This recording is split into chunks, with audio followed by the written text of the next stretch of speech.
Halo semuanya, perkenalkan nama saya Nelly Aulia. Video ini diperuntukkan untuk memenuhi ujian tengah semester mata kuliah Hukum Perlindungan Perempuan dan Anak.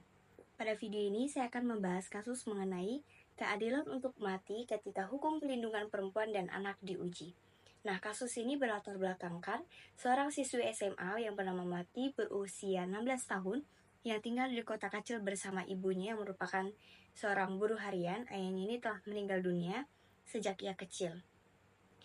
Ia dikenal sebagai anak yang cerdas dan aktif di sekolahnya, namun suatu hari ia mengalami pelecehan seksual yang dilakukan oleh seorang guru di sekolahnya, yaitu Pak Budi, yang berusia 45 tahun yang memiliki pengaruh besar di lingkungan sekolah. Nah, Mati ini awalnya takut karena adanya tekanan dari lingkungan dan ancaman bahwa nilainya akan diturunkan apabila dia melaporkan peristiwa ini. Nah, kemudian setelah beberapa bulan ia mengalami tekanan psikologis, akhirnya ia pun menceritakan kejadian ini kepada ibunya. Nah, kemudian dengan dukungan ibunya dan seorang guru perempuan di sekolahnya, mereka pun melaporkan peristiwa ini kepada pihak yang berwajib. Namun, selama proses hukum berlangsung, muncul berbagai tantangan seperti yang pertama, minimnya bukti langsung. Jadi, tidak ada saksi mata pada saat kejadian berlangsung, sehingga kasus ini sangat bergantung pada keterangan korban dan bukti psikologis. Kemudian, adanya tekanan sosial dan institusional. Pihak sekolah ini berusaha untuk menutup-nutupi kasus ini. Bahkan pihak sekolah menawarkan sejumlah uang kepada ibunya agar kasus ini tidak dilanjutkan. Kemudian yang terakhir, adanya ketimpangan kekuatan yang dimana Pak Budi ini memiliki hubungan yang dekat dengan aparat penegak hukum setempat, sehingga terjadi upaya untuk melemahkan proses hukum termasuk mengintimidasi saksi. Maka analisis saya pada kasus ini adalah berdasarkan pada kasus ini terdapat beberapa pelanggaran terhadap undang-undang, yaitu pelanggaran terhadap pasal 4 ayat 1 Undang-Undang Tindak Pidana Kekerasan Seksual. Kasus kekerasan seksual terhadap Melati yang dilakukan oleh Pak Budi selaku guru secara jelas telah melanggar beberapa bentuk tindak pidana yang diatur dalam pasal 4 ayat 1, khususnya terkait pelecehan seksual fisik pada poin B. Kemudian yang kedua adalah adanya pelanggaran terhadap pasal 9 ayat 1A Undang-Undang Perlindungan Anak. Meskipun bukan bagian dari UU TPKS, sekolah ini wajib memiliki kebijakan PPKS sesuai amanat pada pasal ini. Pembiaran kasus ini sudah menunjukkan adanya kegagalan dari pihak sekolah dalam memenuhi kewajiban perlindungan terhadap anak. Dalam kasus ini, Pak Budi dapat dikenakan pidana penjara paling lama 4 tahun dan atau denda paling banyak 50 juta rupiah.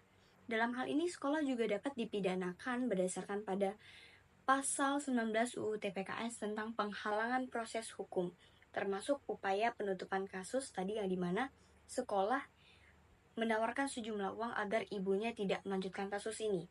Kemudian berdasarkan Peraturan Mendikbud Nomor 30 Tahun 2021 tentang kewajiban pelaporan kasus kekerasan seksual di institusi pendidikan. Bahkan sekolah tersebut juga dapat dikenai sanksi administratif sehingga sekolah ini berisiko kehilangan izin operasional melalui mekanisme dalam Permendikbud Nomor 46 Tahun 2023 tentang penanganan kekerasan di satuan pendidikan. Maka dari itu diperlukan adanya peran lembaga bantuan hukum dan perlindungan saksi atau korban berupa yang pertama diperlukan adanya pendampingan hukum yang dimana dengan memberikan bantuan hukum pro bono sesuai dengan pasal 26 Undang-Undang Tindak Pidana Kekerasan Seksual, dimana dalam poin ini penegak hukum harus dipastikan bukan penegak hukum yang memiliki hubungan dekat dengan pelaku maupun korban, sehingga tidak akan terjadinya ketidakadilan. Yang kedua adalah memastikan hak korban atas legal standing dalam proses peradilan.